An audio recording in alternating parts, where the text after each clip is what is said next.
জলের চাপে এখন গুরুত্বপূর্ণ সেতু ভেঙে যাওয়ার উপক্রম। সেক্ষেত্রে এশিয়ান হাইওয়ে ভয়ঙ্কর রকমের বিপজ্জনক অবস্থা, যে ছবি আপনাদেরকে দেখাচ্ছি, এবং ভেঙে গেছে, সংযোগ বিচ্ছিন্ন হতে পারে উত্তর পূর্ব ভারতের সঙ্গে, এমনই আশঙ্কা প্রকাশ করা হচ্ছে। যেভাবে বৃষ্টিপাত লেগে রয়েছে সেই জায়গা থেকে এবার ক্ষতিগ্রস্ত হচ্ছে গুরুত্বপূর্ণ সেতুগুলি। তারই মধ্যে অন্যতম হচ্ছে এশিয়ান হাইওয়ে 48। সেখানকার অবস্থা খুবই বিপজ্জনক বলে জানা গেছে। তবে কি রয়েছে বিস্তারিত শুনুন। কিরকম খারাপ, মানে কি দেখলেন? ভাঙা তো দেখলেন, এই কোনো গাড়ি করে একবার উঠতে পারছিল না। সকালে কি বন্ধ ছিল? বন্ধ করে দিল। কোথায় কোথায় ভাঙন দেখা দিয়েছে? বললাম এই ব্রিজটা কতটা গুরুত্বপূর্ণ, যদি মানে মানে ক্ষয়ক্ষতি হয় বা ভেঙে যায় কতটা সমস্যা হতে পারে? এরকম যদি বৃষ্টি আরেকবার হয় ব্রিজ ভেঙে মেরামতের প্রয়োজন দ্রুত। হ্যাঁ, প্রশাসন রিপেয়ারিং করতেই হয়। প্রশাসনরা আসছিল আজকে বর্ষা আধিকারিকরা?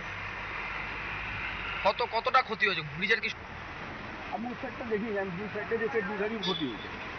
ধস নামছে? হ্যাঁ, আচ্ছা, অনবরত যান চলাচল তো করছে, তার ভারী যান চলাচল এই মানে ব্রিজের উপর দিয়েই করছে, হ্যাঁ। সেক্ষেত্রে ভাঙার সম্ভাবনাটা অনেক বেশি। বেশি এই জন্য বন্ধ করে দিয়েছিল, প্রশাসনরা বন্ধ করলো। নিচে যে সংশ্লিষ্টের পক্ষ থেকে বক্তব্য আপনারা শুনলেন, এবং এই নিয়ে আমাদের প্রতিনিধি যুক্ত হয়ে গেছে টুপাই। টুপাইয়ের কাছে যাব বিস্তারিত। টুপাই, কি জানতে পারছো? দেখো, যে সেতুটির কথা আমরা এই মুহূর্তে বা ছবিতে যে সেতুটি দেখতে পাচ্ছি, এটা গত 4 মাস ধরেই ক্রমশ অসুস্থ অবস্থায় রয়েছে বলা যেতে পারে। বারবার সেতুর নিচের যে পিলারের অংশগুলো রয়েছে ক্ষতিগ্রস্ত হচ্ছে, ভেঙে যাচ্ছে, দুর্বল হয়ে যাচ্ছে। পাশের যে রাস্তাগুলো, যে অ্যাপ্রোচ রোড বলে, সেগুলো ধসে পড়ছে।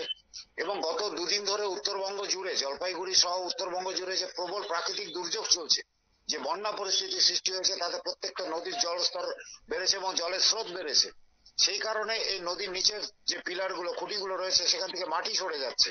যার ফলে কিন্তু একটা বড় প্রশ্ন চিহ্ন সামনে এসছে, যে এই সেতুটি যদি কোনোভাবে ভেঙে যায় বা সম্পূর্ণভাবে বিধ্বস্ত হয়ে যায়, তাহলে একদিকে যেরকম উত্তর পূর্ব ভারত, পাশাপাশি প্রতিবেশী রাষ্ট্র ভুটানের সাথে যোগাযোগের একটা বড় সমস্যা দেখা দেবে।